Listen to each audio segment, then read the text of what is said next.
Good morning, everybody.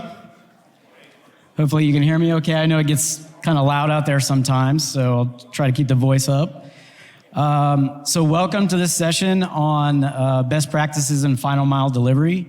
My name is Joe Candio. I'm Director of Operations for our dedicated fleet control tower in Columbus, Ohio.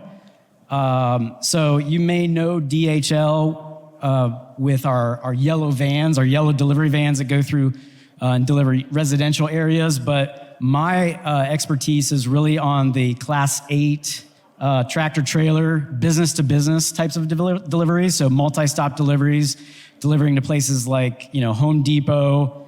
We deliver auto parts, tires, alcohol, and all different types of commodity goods for our customers. So we'll be talking around that scope today. On the screen, you probably see a gentleman by the name of Matt Whitty with ORTEC. Unfortunately, I actually got an email yesterday, about 24 hours ago, saying that he has the flu. So unfortunately, he could not make it today. However, we have a wonderful gentleman from ORTEC. His name is DeNorris Johnson. DeNorris, I'll go ahead and hand it over to you for an introduction. All right, thank you. Yes, my name is DeNorris Johnson. You can call me DJ. I'm not Matt Whitty. I am his replacement for today. But we come from ORTEC, and we are a supply chain optimization software company that specializes in route optimization, load building, and also data analytics. Been around since 1981, and we have a global presence with many offices all across the world with thousands of customers, including one of our favorite customers, DHL. Yeah, so why don't we go ahead and dig into the content? Oh, yes, let's go ahead. And even though Matt Whitty isn't here in person, he is here in spirit. I do have some of the questions that he wanted to ask you, as well as some of the questions and also things I want to bring up out of you for today, Joe. But one of the first questions that we did have was that last mile complexities have changed a lot over the last few years. What are you seeing, and how are you guys dealing with these challenges? Yeah, I think the first thing is around data, right?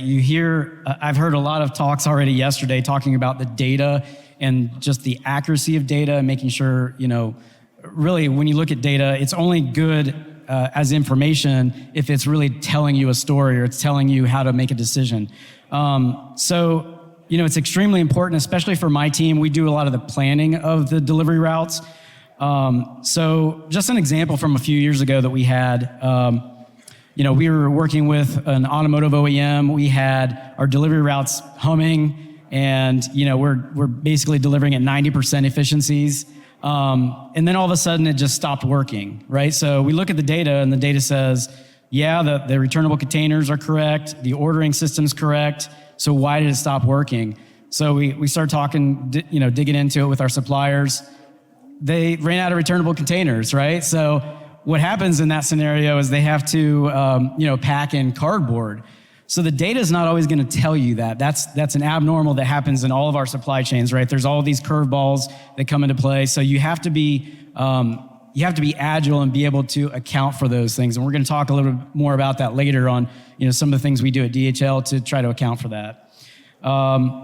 I guess regarding data, DeNorris, I know you deal with data quite a bit in your role. So what other things would you say to that point? Well, yeah, and my role with ORTEC is mostly on the pallet and load optimization. My counterparts are dealing with the route optimization. But even on our side, we typically see garbage in, garbage out, especially when it comes to dimensions of materials, et cetera. And when we say data, it's not just the data, it's also the requirements. So many times we get requirements from customers that, we can't place this product and this product into the truck together, but then you go to the warehouse and they're just throwing everything inside the truck together. So oftentimes we want to get that real tribal knowledge from at the ground level, and with that requirements, but then also making sure that the data is accurate. Yeah, absolutely. Some of the other challenges that we face are, ebbs and flows in demand, right? There's seasonality with some of our customers, and how you react to that is very, very important. Not only looking at how you deliver optimal routes, but how do you deal with the flex of your assets, right? And right-sizing your fleet is really important. And there's times when you may need to outsource for certain peaks, and you can only do that in certain situations depending on the customer and depending on the requirements. But just understanding some of the ins and outs of how you right-size that fleet. Again, we'll talk a little bit more about that later. And then I think finally on this first bullet is the role that alternative fuels play in our planning process. You may have heard Sarah speak yesterday from DHL. So we actually have about a little over 100 alternative fuel vehicles on the road right now. So from a planning perspective, they have very different capabilities than your traditional diesel fuel. So we have to understand what are those capabilities and make sure that our planning tools effectively account for that so that we can be successful. And again, I'll touch on that here a little bit later in point 3. Okay. Now, I want to go over to the next bullet point. And typically when we're talking about just successful projects in general, you got to make sure that you have the right people involved, but you also have to make sure that everyone from the top down are all aligned with the same goals and the same direction. So what are your thoughts on that? Yeah, that's really important. Strategic alignment obviously is really important from a business perspective. At DHL, we utilize what we call a customer for life process, where we spend time with our customers, usually on an annual basis, trying to understand what their strategies and objectives are and what their customers' strategies and objectives are, so that we can align our processes and our KPIs towards what our customers are trying to achieve, right? So it not only starts at the top, but I think another piece of that is making sure that information gets down to the operator level, right? The people that are pushing the buttons, our drivers are even sometimes involved in that process, making sure that they really understand, what it is we're trying to achieve for our customers. So that strategic alignment is really important. And then finally on this point, making sure that you have effective KPIs that are measuring the success of that. Some of this may sound like business management 101, but again, getting back to those basics and making sure that you have effective KPIs that are measuring your business is really, really important, especially in today's age. Yeah, and it's very interesting because, oftentimes when we do projects, oftentimes at least, we see that some people want to do the same thing they've been doing now, that they've been doing in 2002. Those same methods, they still want to plan the same way. They still want to drag things over. And so we typically see that, and that goes along with the change management process of making sure everyone is aligned, but then also that they have the effective tools to implement that change that's coming from the top down. Yeah, absolutely.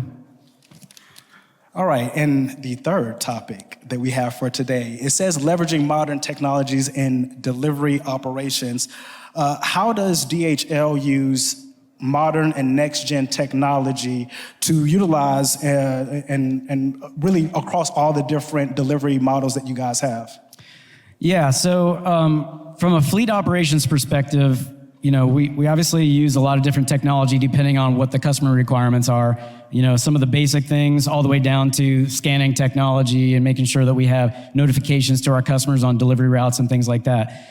But what I'd like to touch on is the planning phase of routing. We're actually piloting a new tool with ORTEC actually on, it's called the Tactical Planner Insights. And what this tool does is it helps us see at a planner level very detailed information as far as what buttons are they pushing, where are they having to manually manipulate a route plan. And that's very important for us as managers, because if they're having to manually touch something, that means something's probably not right on the setup. So it allows us to see that and then ask questions and make reactions, based on the algorithm, or it may be going back to the data that we talked about earlier. Is there bad data coming in that we need to look at? So just having that insight into what our planners are doing and how they're using that effectively is really important for us.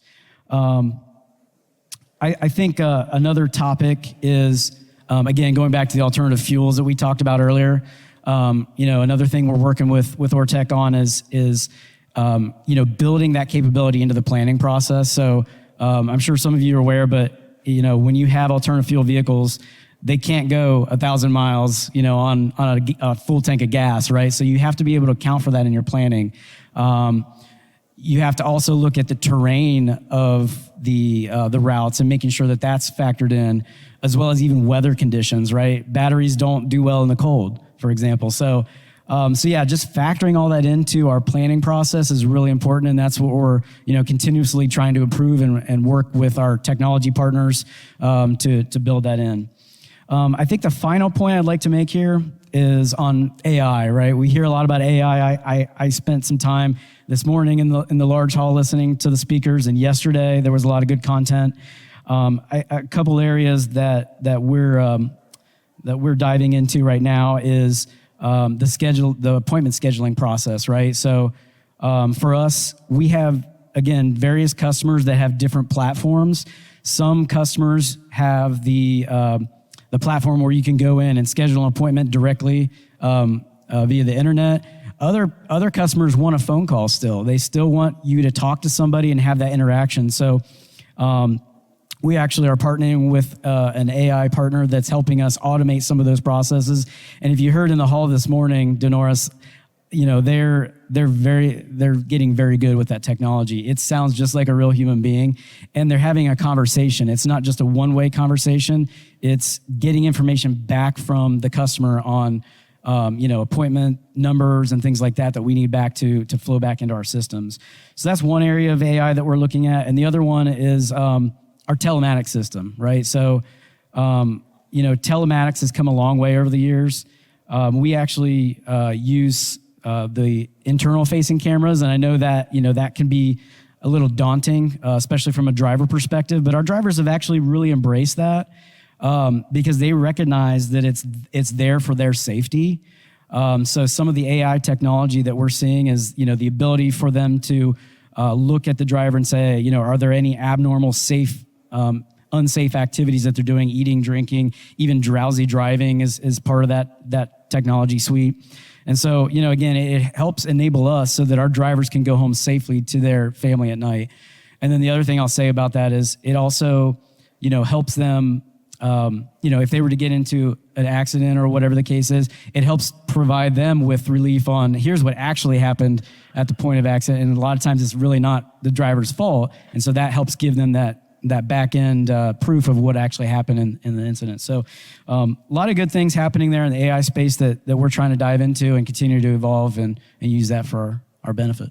And now you were mentioning the driver's drowsiness, et cetera. So when the driver's kind of dozing off, is there an alert that he gets to wake him up, or what happens? Yeah, you could configure it different ways, but yeah, we've utilized some of those alerts so that blowhorn, and it not only alerts the driver, but it also sends a notification back to our dispatcher so that they can have those conversations.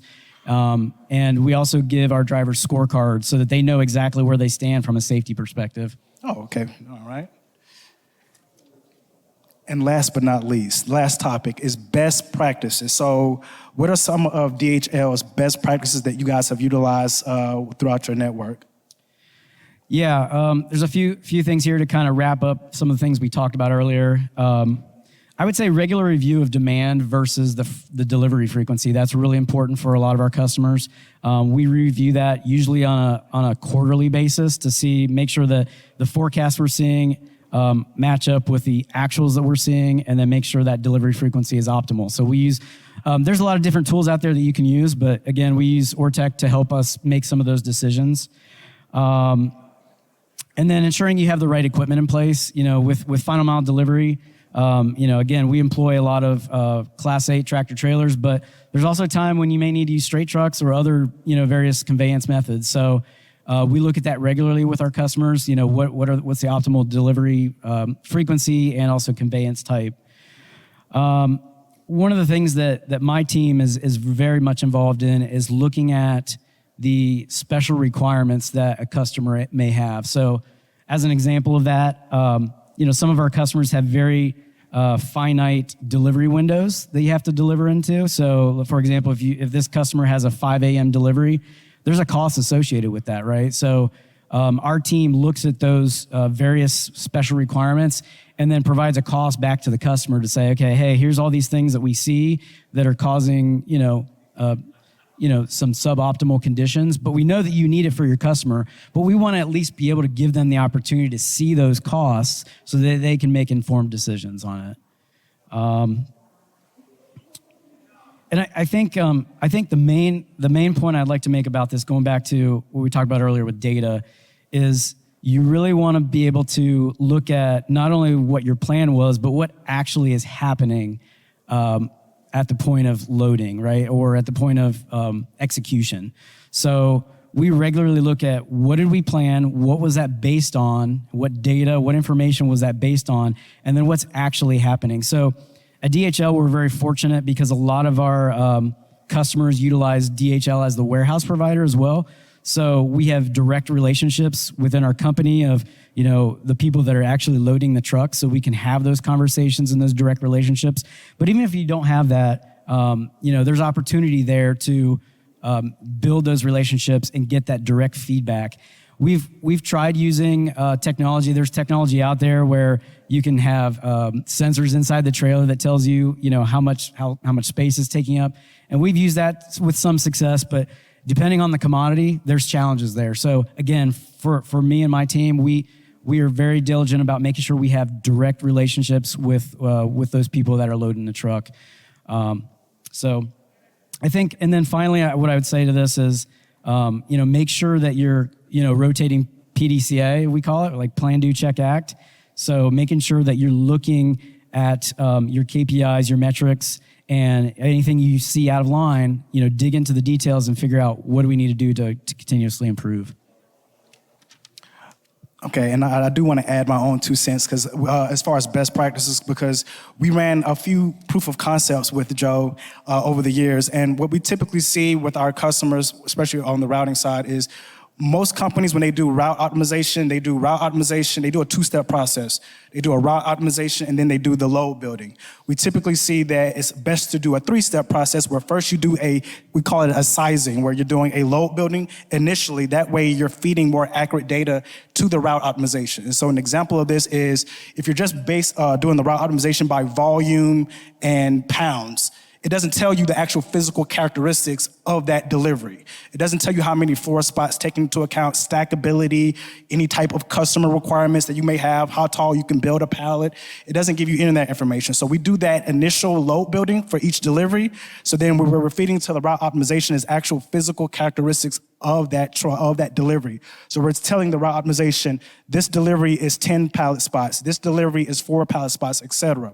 Now, circling back to an earlier conversation we had about data, we did a proof of concept with Joe for one of DHL's customers where they didn't have data. So Joe actually flew, where did you fly into? Was it Texas? Yeah.